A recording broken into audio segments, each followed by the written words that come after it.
Intervention suivante sur l'efficacité énergétique autour du stockage d'énergie qui permet aussi l'optimisation des consommations.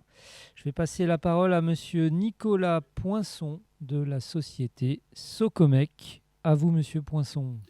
Bien, bonjour à tous, je me présente, je m'appelle Nicolas Poinceau, en qualité de business developer pour la partie stockage d'énergie. J'ai le plaisir de partager avec vous aujourd'hui la vision de Socomec en ce qui concerne l'efficacité énergétique mise au service du bâtiment.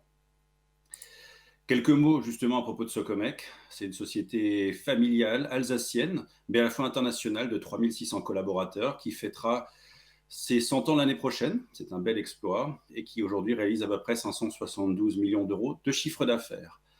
Vous nous connaissez probablement, même très certainement, comme acteur de la coupure depuis toutes ces années au sein des TGBT et des solutions industrielles, que ce qui concerne la coupure AC ou la coupure DC. Vous nous connaissez aussi très certainement à travers la mesure. On est acteur de la mesure et fabricant de mesures depuis les années 90 avec des solutions extrêmement innovantes et présentes un peu partout sur le marché. Et vous nous connaissez aussi très certainement à travers les solutions de conversion d'énergie, ce qu'on appelle les UPS, pour sécuriser les réseaux électriques, les réseaux informatiques, les réseaux médicaux de nos hôpitaux, des data centers et tout ce qui nécessite aujourd'hui un process critique.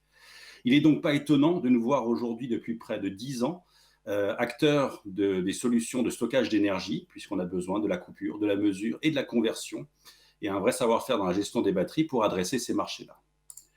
Justement, prenons aujourd'hui l'exemple du stockage d'énergie. De quoi est fait un système de stockage? Puisque beaucoup de questions tournent régulièrement sur ces stockers. C'est bien entendu un convertisseur qui va prendre l'alternative pour le tourner en continu et vice-versa, remplir ce réservoir de batterie, avoir accès à des batteries multitechnologies, qu'elles soient de toutes les marques, Saft, Samsung, LG, et intégrées soit dans des locaux existants avec de la protection électrique, soit intégrées dans des conteneurs et déployées dans nos dom-toms dans l'océan Indien.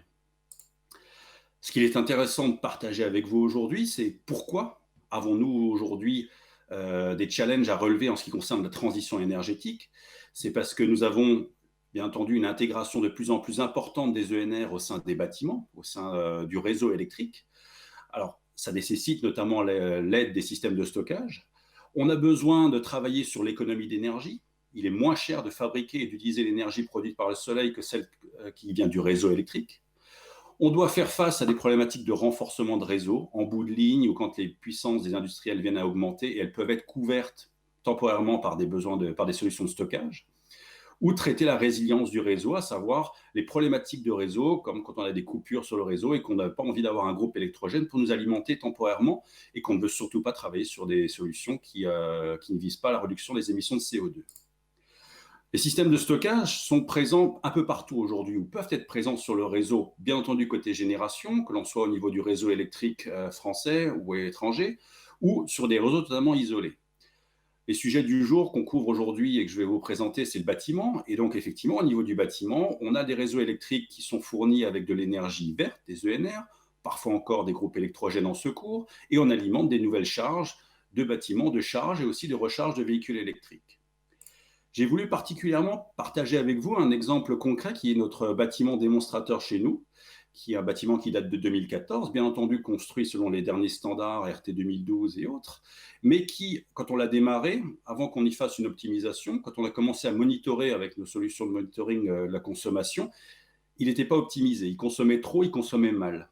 Donc déjà, Socomec a pu œuvrer grâce à des solutions de mesure et d'optimisation à la réduction des consommations du site et de manière assez importante, les premiers pourcents sont assez faciles à gagner, on a gagné 40% de consommation. L'étape suivante a été d'installer des panneaux solaires, on a entendu Voltec, donc Voltec solaire, on a mis des panneaux Voltec sur notre panneau et on a mis un système de stockage dans les locaux techniques dans le but de pouvoir justement, ce que vous voyez encadré en rouge à l'écran ici, augmenter la part d'autoconsommation du bâtiment. Il est évident qu'en journée, on crée de l'excédent d'énergie que l'on peut du coup décaler pour les productions du bâtiment ou les consommations du bâtiment en soirée. On a pu aussi revoir le compteur à la baisse puisque finalement tout ce qui était pic de consommation est lissé par l'usage du système de stockage. On a pu aussi amener comme service au bâtiment, et ça c'est une vraie nouveauté, on a pu se passer de groupe électrogène, puisqu'en cas de défaillance du réseau pour des raisons techniques ou autres, on est capable de redémarrer l'ensemble des services du réseau, comme le ferait un groupe électrogène, sauf que là on va utiliser les systèmes de batterie qui sont installés à l'intérieur du bâtiment. C'est une vraie innovation sur le sujet, mais ça ne serait pas innovation si ça ne se transmettait pas, bien entendu, avec des résultats sur la facture énergétique du bâtiment. On a su, grâce à ça, économiser près de 68% des coûts l'été, qui sont effectivement plus importants liés à la clim. L'hiver, la chauffe, effectivement, nous a permis de gagner 41% sur ces systèmes-là. Et il m'a paru particulièrement important de partager avec vous que ce n'est pas limité à un seul bâtiment. J'ai voulu vous montrer justement ce qui est réalisé notamment en France. Je m'occupe de la France, de la Belgique, de la Hollande et de la Suisse. Mais en ce qui concerne la France, d'autres gros acteurs de la construction comme Bouygues ont mis en place des démonstrateurs, par exemple avec ABC, et sont venus chercher Socomec pour des solutions d'accompagnement sur la partie stockage, justement, pour pouvoir récupérer sur ces bâtiments un maximum de l'énergie solaire, la stocker dans les locaux techniques pour réalimenter les étages à d'autres moments de la journée. Ils font même l'exercice, pas seulement sur l'électricité, mais sur les autres énergies. On a travaillé un peu plus loin dans le sud de la France avec des pilotages d'EMS et en installant aussi derrière des panneaux solaires un système de stockage dans les locaux de l'IMRED à Nice, c'est au sein de l'université.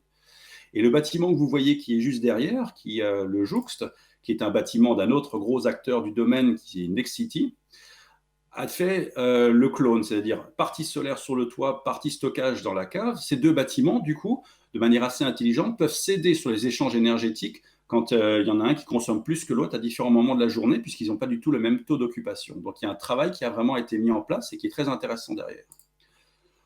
On a pu travailler au niveau de Strasbourg, avec ambition et toujours Bouygues derrière, sur un projet d'autoconsommation dite collective. On a des résidentiels, on a du logement type appartement ou maison, avec 3 zones de production solaire et un système de stockage centralisé qui réalimente les colonnes montantes sur le bâtiment. Donc ça, c'est très intéressant puisqu'on peut consommer localement de l'énergie qui a été produite au niveau des voisins ou des sites. On se partage l'énergie.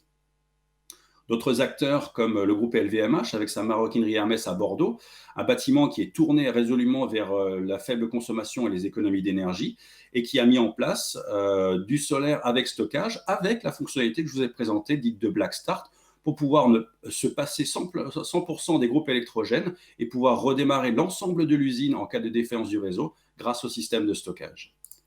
Total nous a accompagnés sur un autre projet en France, en cours de réalisation d'ailleurs sur le plateau de Saclay actuellement, en région parisienne. Et pour franchir quelques instants les frontières de l'Hexagone, on a réalisé un beau projet de 1 MWh en Hollande, sur un gros site d'un siège qui voulait produire énormément d'énergie, même trop d'énergie en journée, qui n'avait pas le droit de la renvoyer sur le réseau, et qui se trouvait dans une problématique de réalimenter les services des salles de concert le soir.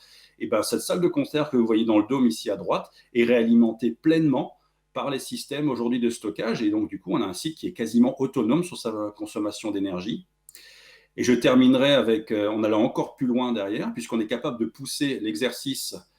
Je ne sais pas si la caméra va arriver, l'exercice sur les Maldives. On a alimenté un resort qui, pour le coup, est 100% off-grid, qui était 100% groupe électrogène et qui a voulu se tourner entièrement sur les énergies renouvelables. Et là, on est capable de faire le cycle de 24 heures, bien sûr, sur un endroit qui est largement alimenté par le soleil, avec un système de stockage qui permet d'avoir une île, un resort complètement autonome sur les énergies.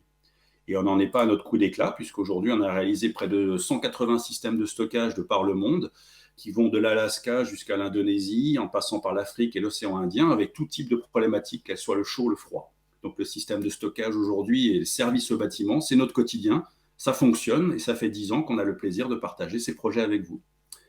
J'en ai terminé, merci à vous, bonne continuation.